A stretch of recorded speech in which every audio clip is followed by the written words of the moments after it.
Japan lets you choose your fiscal year end, but what happens after that date? That's not flexible at all. Miss the deadlines and you'll pay penalties you never budgeted for. And trust me, they add up fast. Welcome to SmartStart Japan's YouTube channel. Today we're talking about how to close your first fiscal year in Japan. And this is one of those things that sounds simple but actually involves multiple deadlines, different government offices, and a lot of coordination. Here's the thing. Many foreign founders think closing the books just means sending some numbers to your accountant. In Japan, it actually means handling a 2-month corporate tax deadline, a bunch of January 31st reports, city-level filings, and governance steps that you probably didn't even know existed. Your first fiscal year close is basically your company's first report card to the tax office, to banks, and to immigration if you're on a business manager visa. Get it wrong, and it follows you for years. Get it right, and every year after becomes much smoother. So here's what we see all the time. Founders who don't have a monthly closing rhythm. So by the time year-end comes around, it's complete chaos. They're missing documents, they can't reconcile their accounts, and they don't even know that their corporate tax return is due within 2 months of year-end. So today, we're going to walk through exactly what you need to do to close your first fiscal year in Japan. This content is for general informational purposes only and does not constitute professional advice. We make no warranties regarding accuracy or completeness. Use of this information is strictly at your own risk. We are not liable for any damages or consequences. Please contact us for a formal consultation or consult a qualified expert before taking action. Here's what we'll cover. First, how to clean and close your books properly. This is your foundation. Second, preparing for corporate and consumption tax, understanding those critical 2-month deadlines. Third, wrapping up payroll and employee obligations, especially that January 31st cluster of reports. Fourth, handling governance and local filings, the AGM, registrations, and legal requirements. And finally, how to use your first close to build a better system for year 2 and beyond. And quick disclaimer, this is general information, not personalized tax or legal advice. Always confirm your specific deadlines and options with your own accountant and legal advisor. Now let me introduce our team. First, we have our co-founder TJ Yun. Born and raised in Japan, TJ is fluent in both English and Japanese, and has facilitated over 40 company incorporations, and successfully managed 40+ loan and subsidy applications for foreign entrepreneurs in Japan. He's your go-to expert for navigating compliance and tax requirements in Japan. Next, we have Tyson Bettino, our co-founder, who specializes in business scaling and advisory services. Tyson is a resident mentor for 500 Global and advises 35 companies on growing their business in Japan. And finally, here's me, Heiken, the marketing manager and content creator here at SmartStart Japan. I'm here to bring you practical insights on how to successfully build and scale your business in Japan. Alright, so before we dive into the solutions, let's talk about what goes wrong. We see the same mistakes over and over again with first-time fiscal year closes. Let me walk you through the 6 biggest ones, because if you know what goes wrong, you can avoid it. Mistake number 1, no monthly closing rhythm. What happens? You get to year-end and you're missing receipts, your accounts are unreconciled, and you can't figure out where that 500,000 yen went in October. If you're not reconciling monthly, year-end becomes a nightmare. Mistake number 2, being unaware of the 2-month corporate tax deadline. This is the big one. A lot of foreign founders think tax season is some vague time after year-end. In Japan, it's not vague at all. Your corporate tax return is due within 2 months after fiscal year end. Miss that deadline, and you're paying interest and penalties immediately. Mistake number 3, missing the January 31st cluster. January 31st is not just another day. If you have employees, you've got payroll reports, withholding tax certificates, statutory reports, and salary payment reports all due on the same day. And there's also the depreciable asset return for your municipality. This is a massive administrative pileup, and if you don't know it's coming, you'll miss it. Mistake number 4, assuming the accountant will do everything. Listen, your accountant is important, but they can't file your taxes if you haven't given them your data. We see founders who show up 2 weeks before the deadline with a shoebox of receipts and say, figure it out. That's not how it works. You need to provide clean, organized data on time. Mistake number 5, ignoring fixed asset listing and inventory checks. If you sell products or you have office equipment, computers, furniture, you need to list these properly. Why? Because your depreciation calculations depend on it, and municipalities require a depreciable asset return.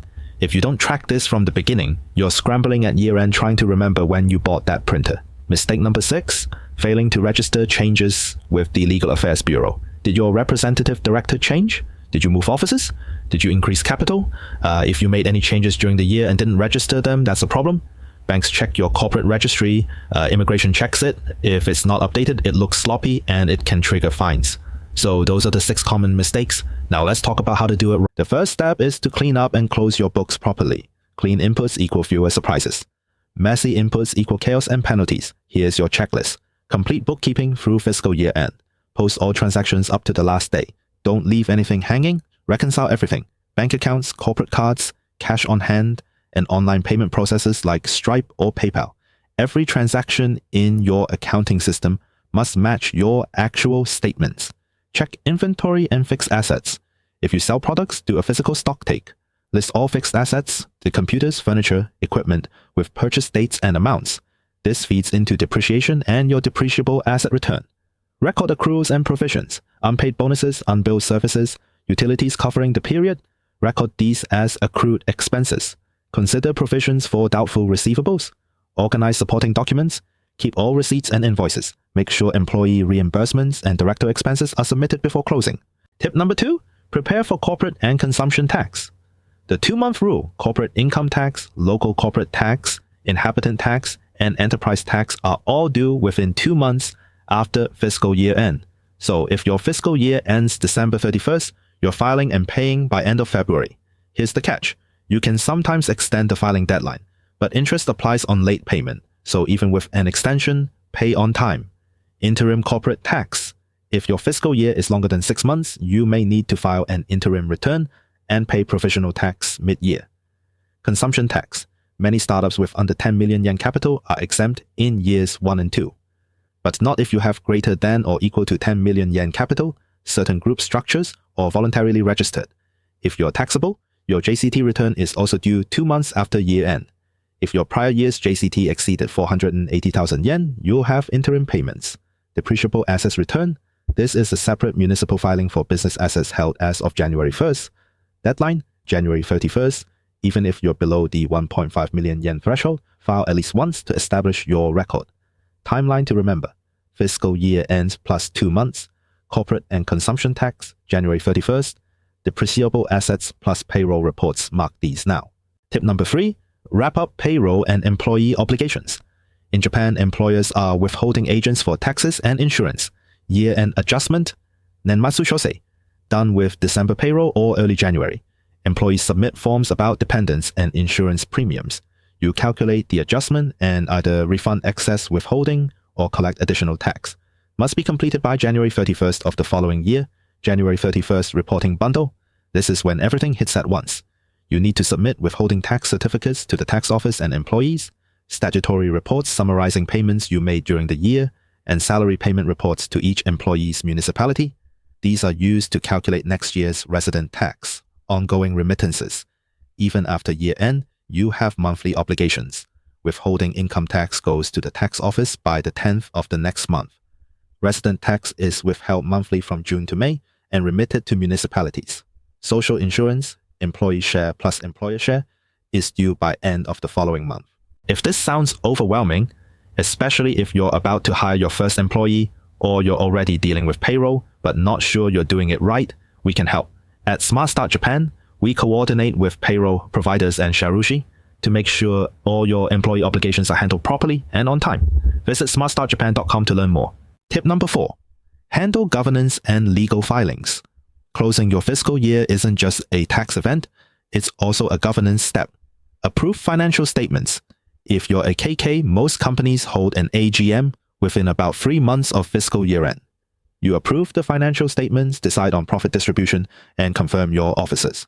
Keep AGM minutes in Japanese. Banks and immigration will request them. If you're a GK, there's no formal AGM requirement, but members should still record their approval of financials and any distributions. Publication or deposit. Many small KKs deposit a balance sheet summary at the Legal Affairs Bureau instead of broad public publication. Check what your articles of incorporation require.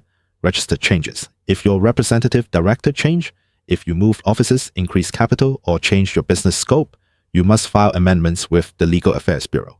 Failing to update can trigger fines and cause issues with banks or business partners who check your corporate registry. Also coordinate with local taxes. Confirm whether you trigger business office tax or business premises tax in cities like Tokyo or Osaka based on office size or employee count. Finally, tip number 5, turn your first close into a better second year. Review performance and cash flow. Look at your revenue, margins, and cost structure. What drove profits or losses? Which expenses were higher than expected? Use this to build budgets and targets for next year. Build a compliance calendar. Add all recurring dates, monthly payroll and withholding, January 31st reports, fiscal year end plus 2 months for corporate tax, July 10th for labor and social insurance if you have employees. Share this calendar with your accountant and internal team so everyone works backward from real deadlines. Improve processes and tools. Move to cloud accounting and digital filing if you haven't already.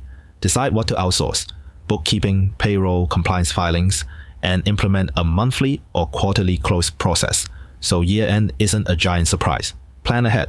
Talk to your accountant about blue return status for corporate tax, that's Aoiro Shinkoku in Japanese, which can unlock loss carry-forwards and other tax advantages. Also discuss when you might become a mandatory consumption taxpayer so you can plan your pricing and cash flow accordingly. Let me quickly answer 3 common questions. Q1. My first fiscal year is shorter than 12 months.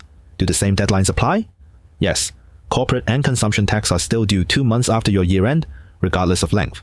Payroll year-end adjustment still follows the calendar year. Q2. Do I need to file a depreciable assets return if I only have a laptop? Many cities exempt below 1.5 million yen, but rules vary. File at least once, even no assets, so the city's records match your reality. Q3. What happens if I miss the 2-month deadline? File as soon as possible, but you'll face interest and penalties. The longer you wait, the worse it gets. If you're going to be late, talk to your accountant immediately to minimize damage. Alright, let's recap. Closing your first fiscal year in Japan means cleaning and closing your books properly, handling corporate and consumption tax within 2 months of year-end, completing employee reporting by January 31st, approving accounts and updating registrations, and building a compliance calendar for year 2. It's a lot the first time, but once your processes and calendar are in place, each year becomes much easier and less stressful. If your first fiscal year-end is coming up and you're not sure what to do next, talk to us at SmartStart Japan. We help foreign founders clean up their books and prepare year-end data, file corporate, local, and consumption tax on time, handle year-end compliance filings and local asset returns, and build a realistic compliance calendar for year 2 and beyond.